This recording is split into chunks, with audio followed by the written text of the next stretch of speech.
साथियों, आप सभी का हमारे चैनल में हार्दिक स्वागत एवं अभिनंदन। साथियों, मैं भारतीय इतिहास की शुरुआत किया था और भारतीय इतिहास में प्राचीन भारतीय इतिहास को हम देख रहे थे और प्राचीन भारतीय इतिहास के अंतर्गत प्राचीन भारतीय इतिहास के स्रोत हम लोग पढ़ रहे थे।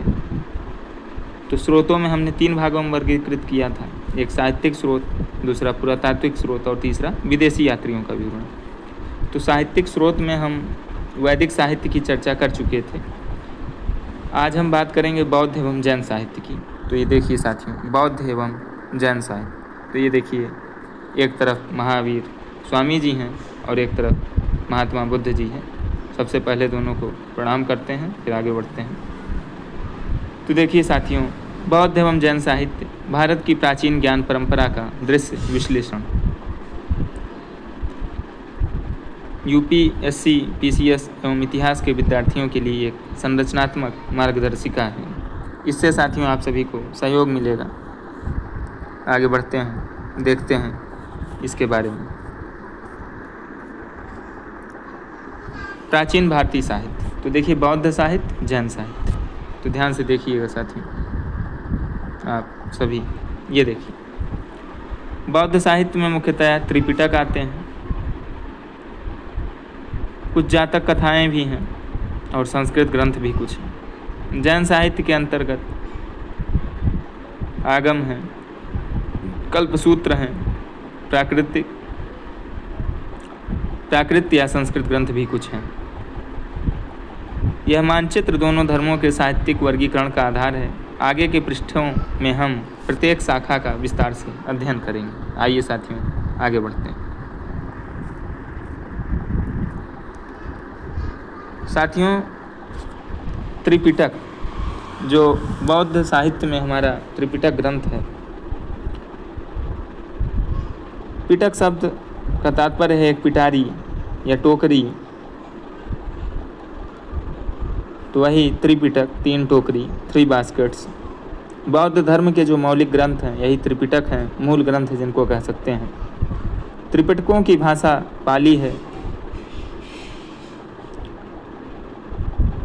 शब्द प्रयोग रिच डेविड्स की पुस्तक बुद्धिस्ट इंडिया में पुस्तक है रिच डेविड्स की, उसी में इस शब्द का प्रयोग मिलता है, त्रिपिटक।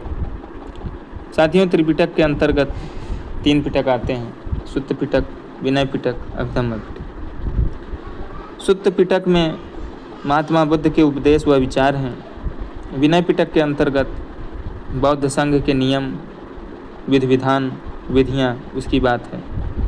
अभिधम्म पिटक के अंतर्गत महात्मा बुद्ध के सिद्धांतों की दार्शनिक व्याख्या की गई।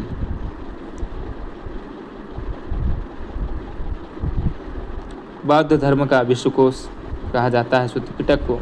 बुद्ध के उपदेश व विचार इसमें। साथियों आगे बढ़ते हैं। सुत्त पिटक का विस्तार। साथियों, सुत्त पिटक का विस्तार हुआ। सुत्त पिटक के अंतर्गत 5 निकाय हैं। 5 निकायों में वर्गीकृत किया गया। पहला है दीर्घ निकाय, दूसरा है मध्यम निकाय, तीसरा है संयुक्त निकाय, चौथा आपका अंगुत्तर निकाय और 5वां है खुद्दक निकाय। साथियों, जो अंगुत्तर निकाय है इसमें 16 महाजनपदों का उल्लेख मिलता है और ये जो खुद्दक निकाय है इसमें जातक कथा भी है। बुद्ध के पूर्व जन्म की कथाएं वर्णित हैं, उन्हीं को जातक कथा कहते हैं। जातक कथाओं के अंतर्गत मतलब जातक कथाओं में है क्या, तो बुद्ध के पूर्व जन्म की कथाएं वर्णित हैं। विनय पिटक की संरचना। विनय पिटक के भी 3 भाग हुए, सुत्त विभंग, खंधक, परिवार, और फिर हमारा है अभिधम्म पिटक। तो आइए आगे बढ़ते हैं। अभिधम्म पिटक, दर्शन और विकास। विकास काल। यह त्रिपिटक का नवीनतम ग्रंथ है। भाषाई परिवर्तन। यहीं से साहित्य में संस्कृत भाषा का भी आरंभ होता है। मतलब कि संस्कृत भाषा का भी प्रयोग आरंभ होता। सबसे महत्वपूर्ण भाग इसका कथावत्थु है। कथावत्थु मुगल पुत्र तिस्स द्वारा रचित है। यह भाग यह हीनयान संप्रदाय से संबंधित भाग है। आगे बढ़ते हैं। बौद्ध साहित्य का संस्कृति युग प्रमुख विद्वान। साथियों, हम लोग प्राचीन भारतीय इतिहास के स्रोत के अंतर्गत बौद्ध साहित्य, जैन साहित्य की बात कर रहे हैं, तो बहुत ज़्यादा हम डीपली नहीं जाएंगे, क्योंकि जब हम बौद्ध धर्म और जैन धर्म पढ़ेंगे तब इनकी अच्छे से चर्चा करेंगे। अभी हम थोड़ा बस संक्षेप में जानकारी लेंगे। जैसे वैदिक साहित्य की जानकारी हम वैदिक काल में अच्छे से करेंगे, लेकिन हमने प्राचीन भारतीय इतिहास के स्रोत के अंतर्गत भी वैदिक साहित्य को काफ़ी हद तक जानने का प्रयास किया। तो आइए देखते हैं। संस्कृत ग्रंथ जो लिखे गए बौद्ध साहित्य के, मतलब कि बौद्ध धर्म से संबंधित, तो आचार्य सुघोष जी का ग्रंथ या आचार्य सुघोष जी की रचनाएं मिलती हैं। देखिए, बुद्ध चरित, असुघोष का कीर्ति स्तंभ इस रचना को कहा जाता है। सौंदरानंद महाकाव्य है।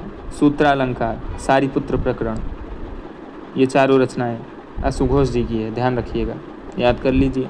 बुद्ध चरित, सौंदरानंद, सूत्रालंकार, सारिपुत्र प्रकरण। आचार्य नागार्जुन जी की 2 रचनाएं, माध्यमिक कारिका और शून्यता सप्तति। आचार्य वसुबंधु व वसुमित्र, तो वसुबंध जी की रचना अभिधर्म कोश और वसुमित्र जी की रचना विभाषा शास्त्र।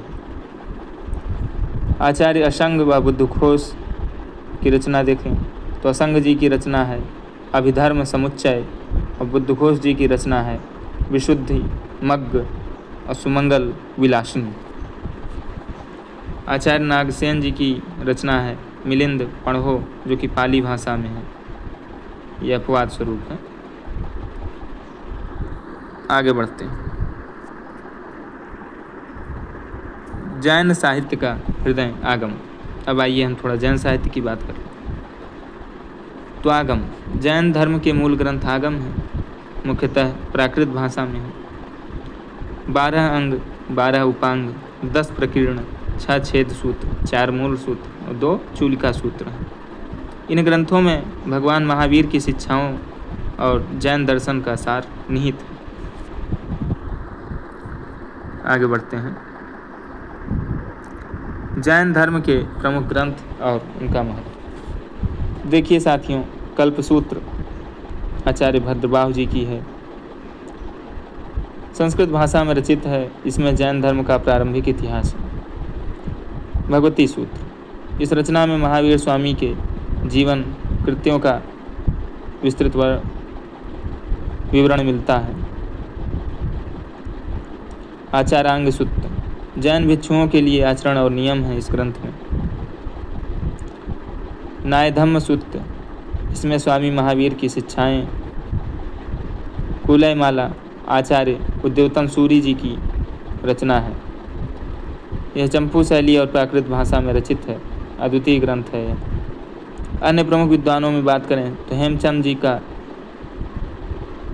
परिशिष्ट पर्वन रचना है। कुंद कुंद का प्रवचन सार है। उमा स्वामी का तत्वार्थ सूत्र है। आगे बढ़ते हैं। संश्लेषण, महाकाव्यों का सांस्कृतिक अनुकूलन। तो देखिए, रामायण पौमचर्यु या पौमचर्यम, ये रामायण का जैन संस्करण है। प्राकृत भाषा में है। आचार्य विमल सूरी तथा जैन कवि स्वयंभू द्वारा रचित है। दशरथ जातक रामायण का बौद्ध संस्करण है, जो कि पाली भाषा में है। बुद्ध चरित आचार्य असुघोष द्वारा रचित है। इसकी महानता के कारण इसे बौद्धों का रामायण कहा जाता है। बुद्ध चरित को ध्यान रखिएगा, बुद्ध चरित को बौद्धों का रामायण कहा जाता है। आगे बढ़ते हैं। तुलनात्मक सारांश, बौद्ध बनाम जैन साहित्य। तो देखिए, बौद्ध साहित्य, जैन साहित्य। बौद्ध साहित्य की मुख्य भाषा पाली रही, बाद के काल में संस्कृत हो गई। जैन साहित्य की मुख्य भाषा प्राकृत रही, अर्धमागधी, बाद के काल में संस्कृत हो गई। बौद्ध साहित्य का मौलिक ग्रंथ समूह त्रिपिटक है और जैन साहित्य का मौलिक ग्रंथ समूह आगम है। बौद्ध साहित्य में भिक्षु संघ के नियम जो हैं विनय पिटक में दिए हुए हैं और जैन साहित्य में भिक्षु संघ के नियम मतलब कि जो जैनों में नियम वगैरह हैं वो आचारांग सूक्त में है। जातक कथाएं और बुद्ध चरित्र इसमें जो है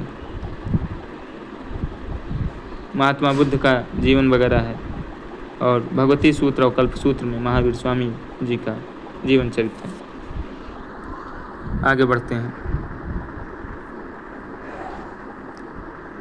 ज्ञान की खोज निरंतर है, प्राचीन भारत की बौद्ध एवं जैन साहित्यिक विरासत। साथियों, ये हमने ये जाना कि कुछ बौद्ध साहित्य के ग्रंथ और कुछ जैन साहित्य के ग्रंथ जो महत्वपूर्ण थे, जिनसे हमें प्राचीन भारतीय इतिहास के स्रोत की जानकारी मिलती है।